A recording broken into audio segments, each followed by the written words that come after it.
Inter মায়ামির নতুন stadium উদ্বোধনী match. দলের অধিনায়ক লিওনেল মেসি গোল করতে সময় নিলেন মাত্র 10 মিনিট। নিজের গোল দিয়েই শুরু হয় ইন্টার মায়ামির প্রথম গোল।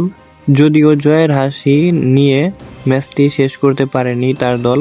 ঘরের মাঠে অস্টিন এফসির বিপক্ষে MLS এর ম্যাচটি শেষ হয়েছে 2-2 সমতায়। ইন্টার মায়ামির প্রথম গোলটা মেসির পা থেকে এলেও কিন্তু স্টেডিয়ামের ইতিহাসের প্রথম গোলটি করেছেন অস্টিন ডিফেন্ডার গুইলহার্মে বিরোর 6 মিনিটেই তার দলকে এগিয়ে দেন তিনি। 4 মিনিট পরেই কিন্তু দুর্দান্ত এক হেডে মায়ামিকে সমতায় ফেরান লিওনেল মেসি। এটি তার ক্যারিয়ারের কিন্তু 903 নম্বর গোল লিওনেল মেসির। মায়ামি কিন্তু সমতায় ফেরার পরও কিন্তু আরেকটি গোল খেয়েছিল 53 মিনিটে। তারপরে কিন্তু তারা প্রায় হারতেই বসেছিল। শেষ মুহূর্তে 73 মিনিটে লুইস সুয়ারেজের গোলে কিন্তু তারা আবারও সমতায় ফিরে।